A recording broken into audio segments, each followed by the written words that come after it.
Tu as l'impression de courir après le temps du matin au soir. Tu as peut-être essayé des régimes stricts ou des programmes sportifs intenses pour finir encore plus fatigué et frustré qu'au départ. Je te rassure, le problème ce n'est pas ta volonté, c'est la méthode.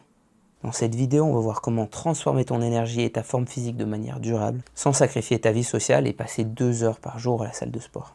Bienvenue chez MR Coaching. C'est moi.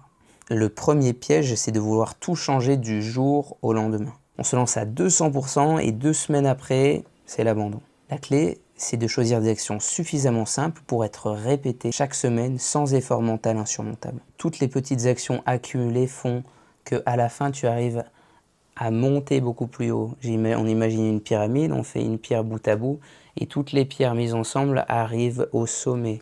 Si tu n'avais pas mis toutes les pierres bout à bout, tu ne serais pas arrivé au sommet. Pourtant, chaque pierre, tu les as mises une par une. Peut-être que ça t'a pris du temps, mais tu arrives tout en haut. Alors que si tu avais voulu déplacer une énorme pierre qui aurait fait que tu serais arrivé en haut, tu n'aurais pas réussi tout simplement. Et du coup, c'est pareil avec toutes ces choses-là.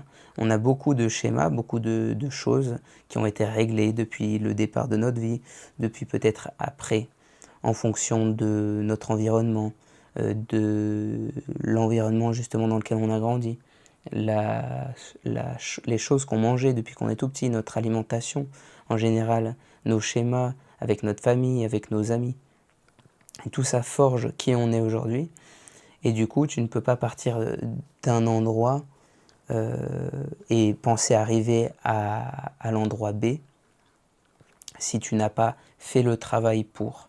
Puisque si tu es à l'endroit A et que tu dois traverser tout ce qu'il y a entre le A et le B, eh bien, il faut que tu aies les outils pour. Et si à la base, tu as les outils pour être ici, eh bien, il va falloir gravir toutes les choses qui sont là, A1, A2, A3, A4, A5, etc. jusqu'à peut-être arriver à B un jour.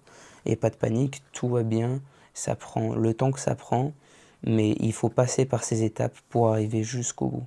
Deuxième pilier, nourrir ton corps au lieu de le priver. Oublie les régimes à 1000 calories qui flinguent ton métabolisme.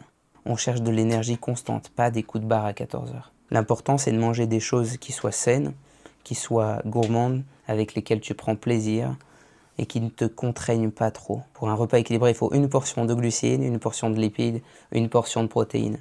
Et on a bien souvent trop tendance à mettre une énorme portion de glucides dans son assiette, des pâtes, paf, dans l'assiette, un tout petit peu de légumes parce on se fait bonne conscience et une bonne source de protéines. Mais on peut tout à fait changer ça pour mettre une petite portion de glucides qui reste quand même raisonnable et qui nous fait plaisir avec des protéines,